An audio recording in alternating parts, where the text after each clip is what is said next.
Hello all and welcome to this AWS tutorial. In our tutorial today, I will provide a brief overview on AWS Transit Gateway. On the screen, you are seeing a couple of reference URLs. I will have these posted in the description of this video as well. I would certainly encourage you to kind of visit these URLs. In fact, we will be leveraging and showcasing some of these URLs in this video as well. Let us begin this tutorial with an overview on AWS Transit Gateway. So what is an AWS Transit Gateway?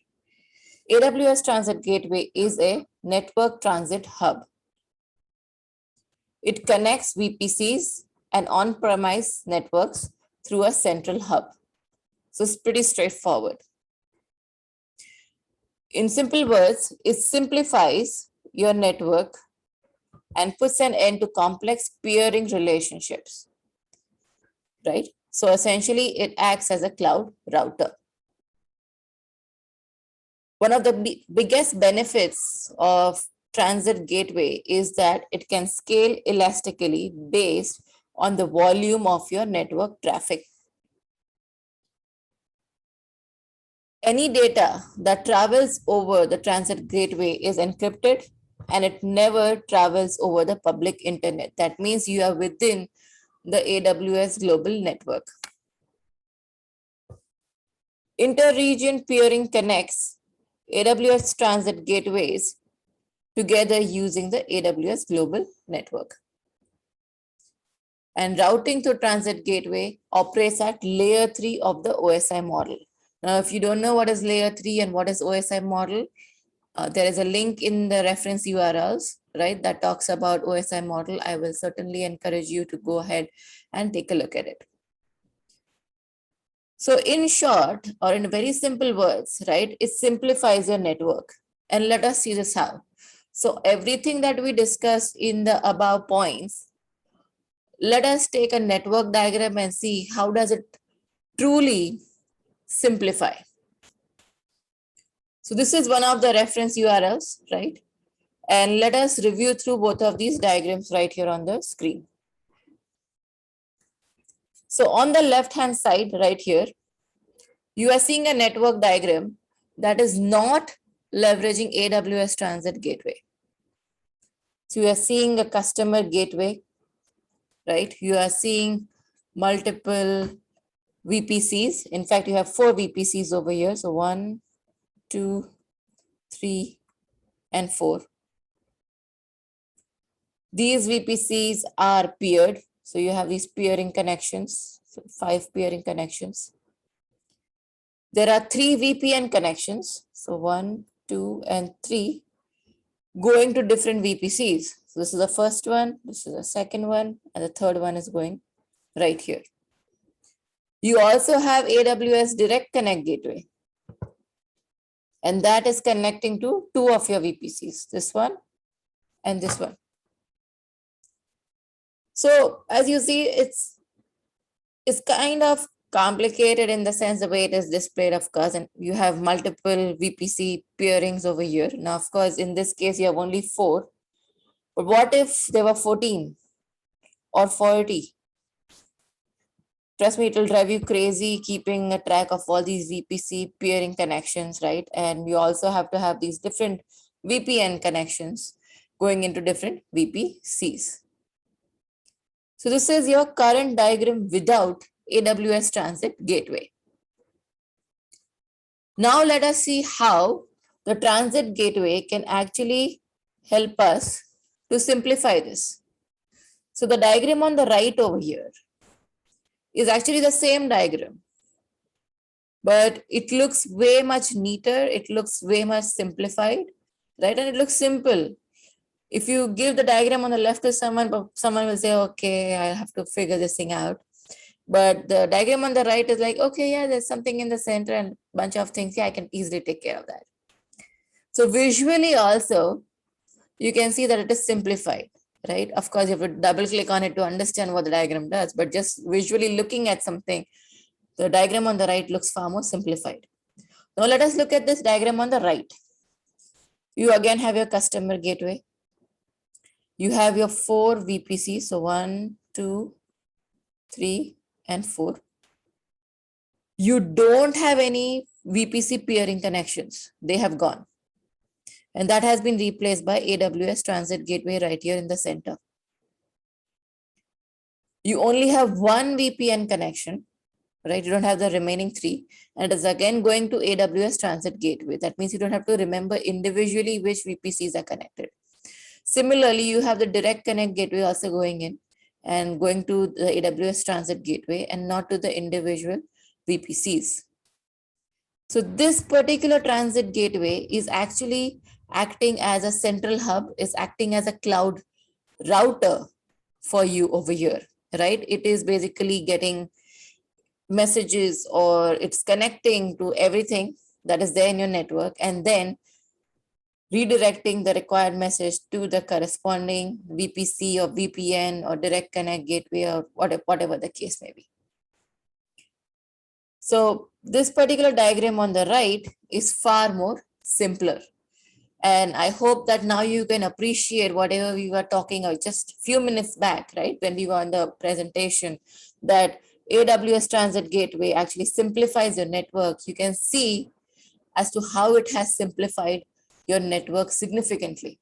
So let's say if you had to add one more VPC over here, it will just be another VPC going into your transit gateway, right? In fact, even 2 more wouldn't be a problem because all of your routes, all of your connections, everything is managed by this transit gateway centrally. It's a central hub. It's acting as a router now.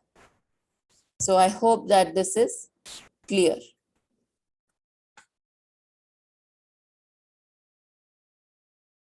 Key concepts.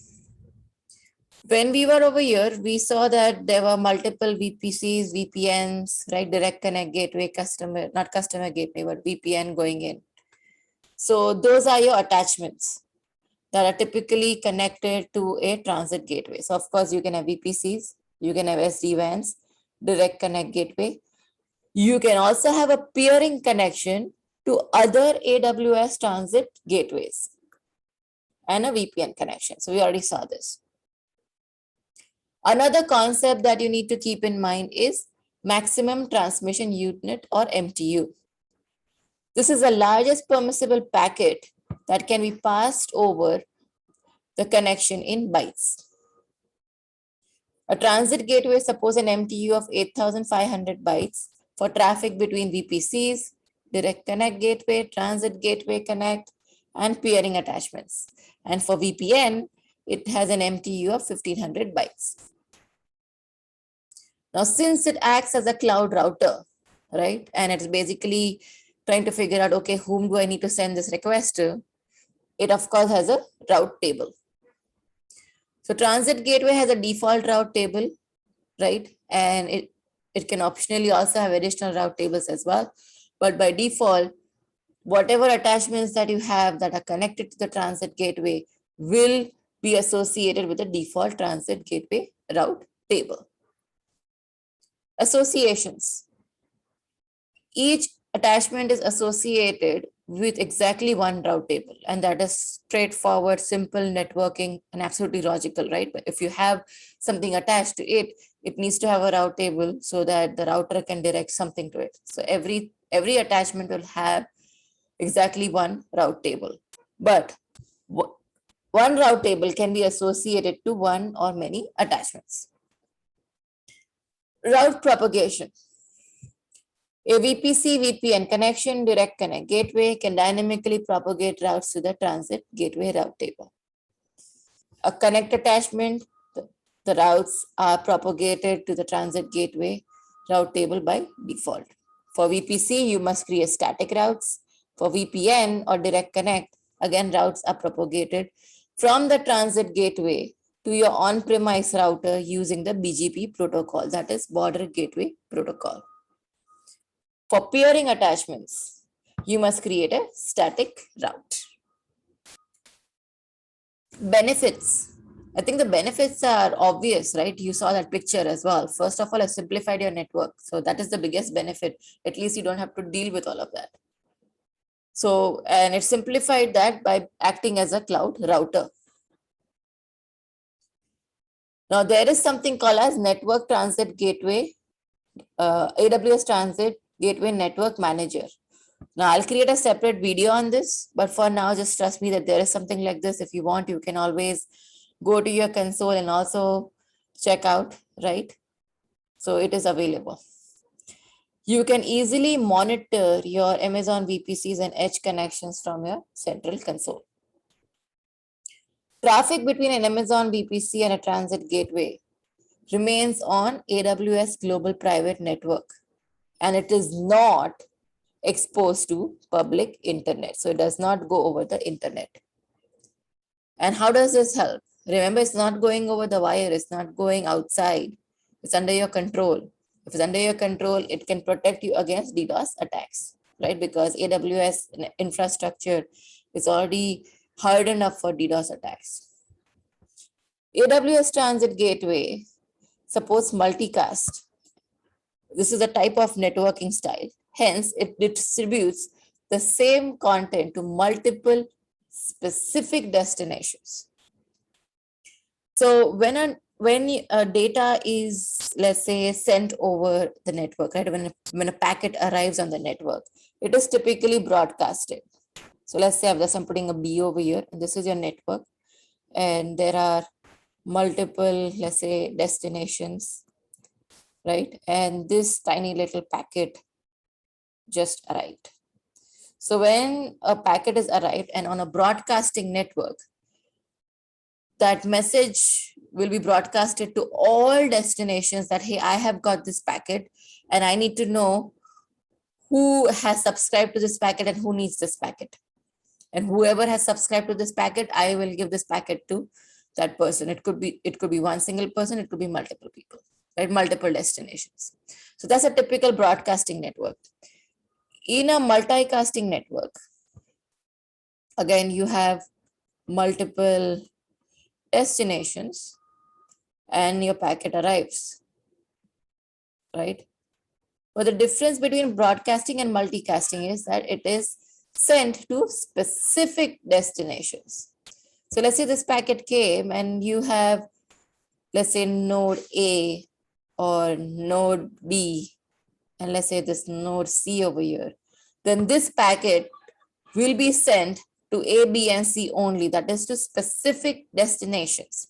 So it is not broadcasted over the network. That means you're not just sending out messages to anyone and everyone. Hey, I got this. Hey, I got this. Do you need this?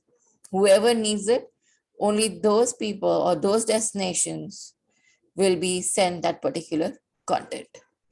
This basically saves you a lot of network bandwidth, and of course, you don't, just clog your network completely. So that's a typical multicasting network. Use cases. It helps you to deliver global applications, of course, spanning across Amazon VPCs. You can share your resources across VPC regions, right? AWS Transit Gateway can quickly let you to add resources. Remember that we had discussed in one of the earlier slides, right? Where did that go? Yeah, right here. That it scales elastically based on the volume of the network traffic. So depending upon the volume of the network traffic, of course, if you need to add additional resources, you can certainly do that. Now, AWS Transit Gateway supports multicast. We just discussed that. Hence, it enables you to host applications without redesigning your application or tweaking your on-premises network. So if a specific application needs to get certain packets of data, then it will be sent to that very specific destination or that very specific application. And you don't need to buy any special devices, any special hardware to ensure that the right application, the right destination gets those packets. Pricing. So this is a URL for that. Please refer to this URL. In fact, I have it opened right here. Right, so let me scroll down. So per AWS Transit Gateway attachment, you will be charged 0.05 cents, and per data GB of data processed, you will be charged 0.02 cents. In fact, if you scroll down a little, let me scroll down a little over here, right? And here you will see is an example. So for example, if you created an AWS Transit Gateway in East US, Ohio, right, to send data over over the transit gateway from one VPC to another VPC, right, and you're sending basically 1 GB of data, then what is it going to cost you? So you will be charged almost 0.1 cents per hour. That is 0.05 cents per VPC attachment. Remember, you have two VPCs, right? And since 1 GB of data was sent from an EC2 instance in one of the VPCs over the transit gateway, you will be charged 0.02 cents. Now, of course, these charges can change. So hence I've shared the URL. So if at all you plan to leverage this particular service and utilize it, then do visit the latest and the greatest pricing before using this particular service.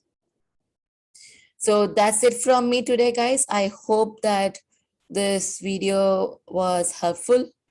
Do let me know your feedback. And this is it from me today. I will see you shortly in some other video. Till then, take care. Bye-bye.